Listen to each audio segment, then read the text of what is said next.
I think we all have like two sides of ourselves. Like, the part that is highly motivated, our long-term rational mind, where all of our goals and dreams are, and then we also have like the short-term irrational mind that just wants to do nothing, not change, and like there's this sometimes this internal conflict. And I think sometimes we use these instances or these days of like, well, I'm going to be, carpooling all day or driving here and there, and it's like very easy to latch onto that, and it's very easy to kind of, I think what we were talking about earlier, almost be a martyr. It's like, well, I don't have time to work out today, so I guess I won't do it. And it's like, well, who are you really hurting?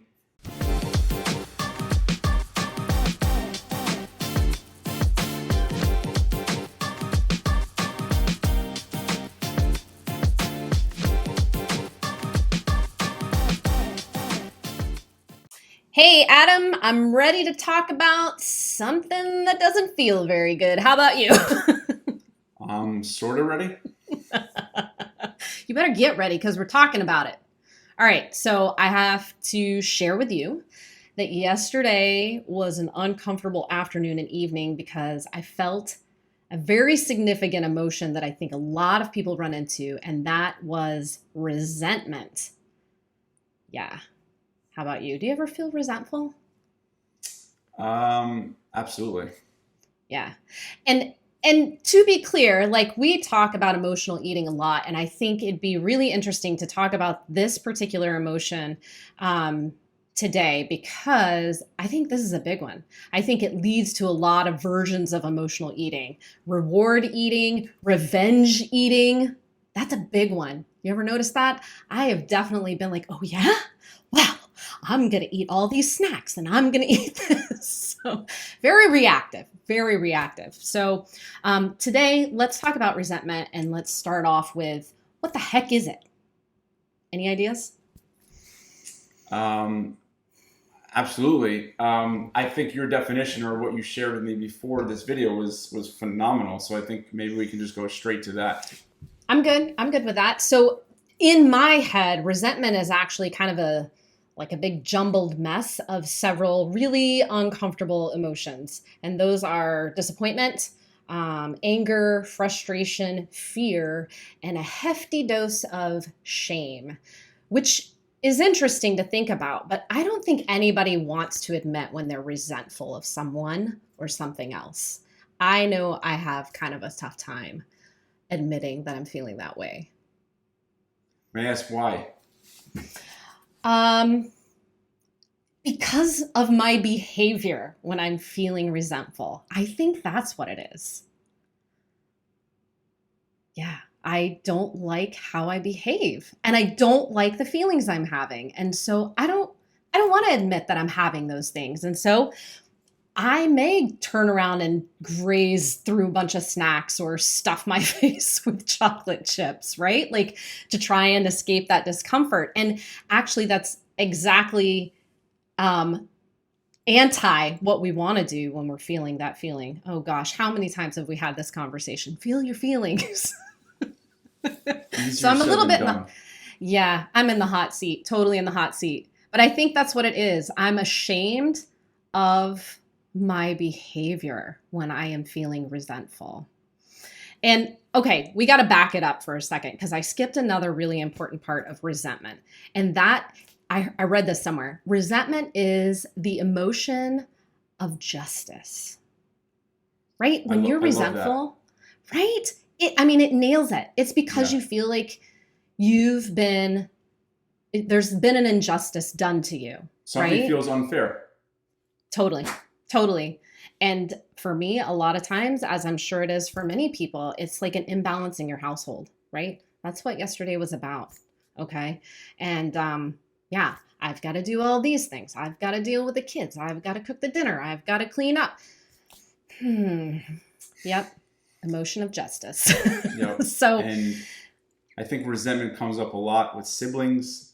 One does more for one parent or one does more for this. And it's like, well, I'm always doing this. You're not doing that. Um, I think, yeah, the feeling of injustice is absolutely spot on. yeah.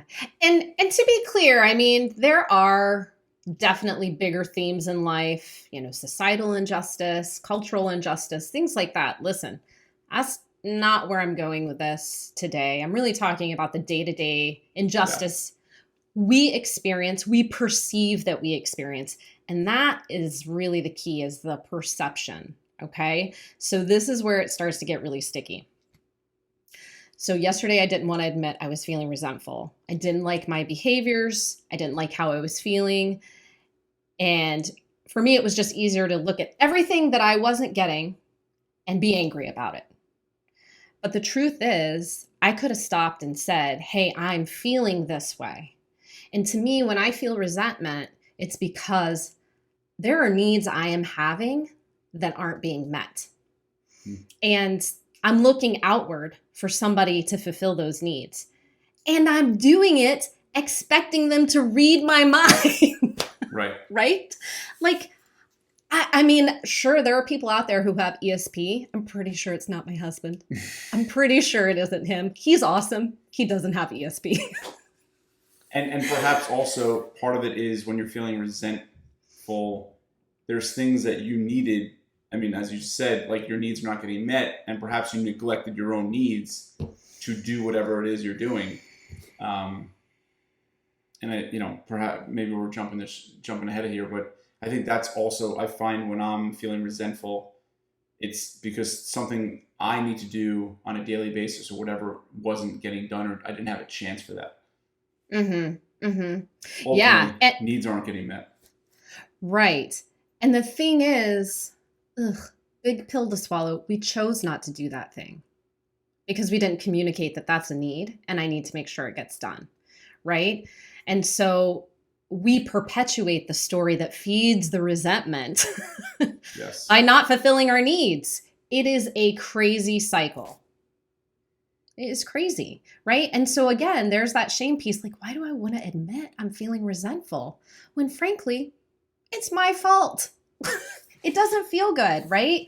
And listen, that's not to say like, of course, I can still feel frustration and anger and all of these things. But we've talked about what it is. We've talked about how it feels. We've talked about how it might make us behave, right? And now we've talked about what it is we actually need to do to get through it. And that is actually communicate like, hey, I'm feeling these things. These were my needs. I don't know whether you realized it or not. Probably didn't because you don't have ESP. But they didn't get met and I'm upset about it, right? Yeah. So go ahead. Yeah, no, I mean, I think this comes up, I mean, a recent example for me is like, my kid, school started and it's just like every single day there's sports and practice and games on the weekends and it's wonderful, but it's just a lot of shuffling, right? And I feel like, sometimes if I don't really plan ahead and communicate, hey, like I really want to get my workout in, it just doesn't happen. And then it's easy to say, well, I was busy driving all day and then I'm kind of like in this like, I wouldn't say in a bad mood, but I'm just like not as maybe high energy as I am. It's like, well, I didn't get to work out today. But like, whose fault is that really? Right? And it's like, it's my job to communicate, hey, I'd really like to exercise, at some point during this day. And whenever I do that, my wife is always like, great, here's some times where you can do it. But it's my fault for not communicating that to begin with. And that's a very, simple example. But I think, again, like movement, as we've talked about in prior videos, like that is one of my core anchors of how I, show up in this world to be the best version of myself. So it really is all about the communication. That's so important. And, that is a big part of it is just communicating your needs, sharing what you need, sharing what you feel like you're missing. Yes. Yeah. And that's not easy to do. It's not because we fear somebody's going to say, you're not important enough. And the answer is no. Right? I mean, that's honestly what it boils down to is rejection in some way. And so we just keep on that loop of resentment, right? So here's a couple of little hacks I've discovered to kind of help me cut through the resentment. Yes. And they're not... Go ahead. Sorry.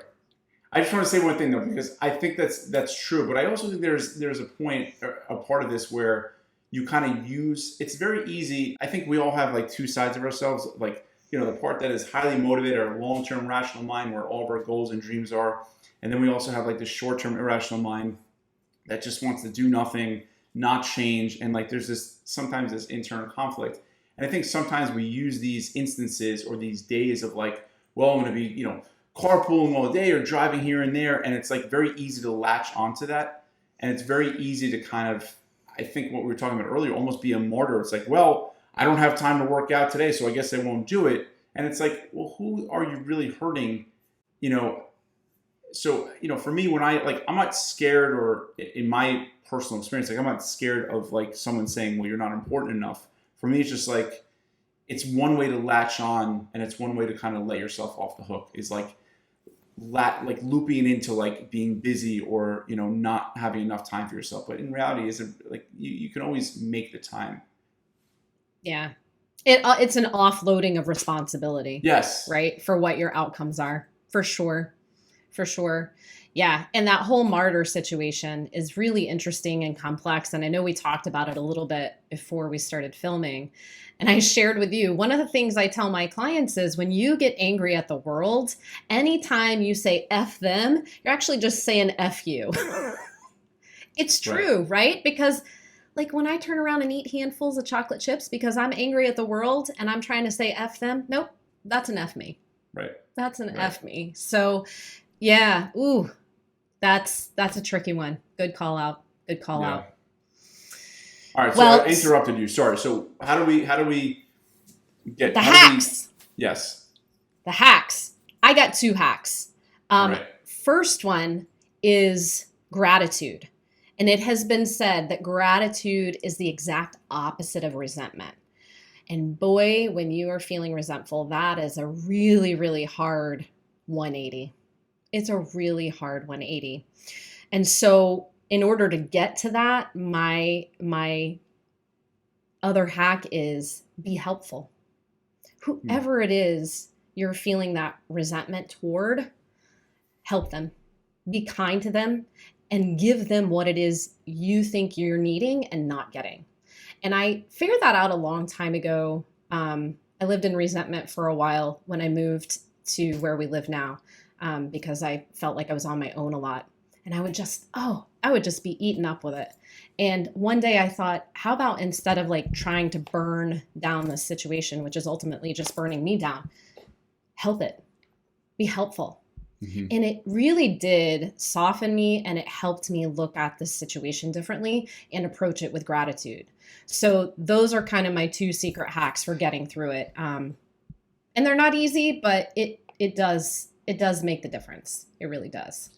Yeah, I mean, unfortunately, with things like this, there isn't this, quick litmus test or a quick kind of thing you can do. I think the first and foremost thing is being aware of it. I mean, it's so unbelievable how just sometimes naming an emotion and being like, all right, there it is so helpful, right? Because that's the first step. Awareness is the first step. And it also allows you to separate yourself from the emotion. Because if you could say, hey, I'm feeling resentful, then, there's that duality of like, there's you and then there's resentment. You don't necessarily have to be that resentment. Right. So I find just like being aware of it and then communicating. And I'm reminded, it's like ridiculous, but I'm reminded this time after time. It's like, if there's a few core things I need each day to be the best version of myself, it is my job to communicate that with my family, right? Mm-hmm. Daddy needs to exercise, daddy needs to do this, and then I'm yours. And if I get those 2-3 things done, then I'm good. But it's my job to communicate that, and that communication for me is the biggest challenge, and it's the biggest hack. But it's so powerful, because when you start communicating, then you can make the time for yourself. And then if you make the time for yourself, then it's really hard to feel resentful. And I think the gratitude is so good and so powerful. And I know there's also the people who probably roll their eyes at like, oh, gratitude, great. But it's, I try to think about that too. It's like, I don't know, you clean up the house, then the kids come home and it's like destroyed. And it's like, what the heck? But then, there's a part of you that's like, I'm grateful my kids are safe and healthy and, have the ability to do, you can reframe and flip all these things into a moment of gratitude. And it's hard, Right. and it takes training and it takes practice. But it's certainly worthwhile, and it's definitely uncomfortable at first, and it might feel even forced. It might feel hokey. It might feel cheesy, but they're worthwhile things, because you know what? If you can have two people and one person has, a grateful outlook and the other person doesn't, obviously you'd rather have the grateful outlook, because they're going to just, be likely happier, right? And be able to handle it better. So. Absolutely. All right. Well, I think we've said enough about resentment today. What do you think? I think so. I think it's a really powerful subject. I think, again, understanding what it is, being aware of it, and just being willing to communicate, grateful, and communication. And what was your other one? Be helpful. Be helpful. Love that. And hopefully you guys found this video helpful. Yes, absolutely. Let us know, and we'll see you soon.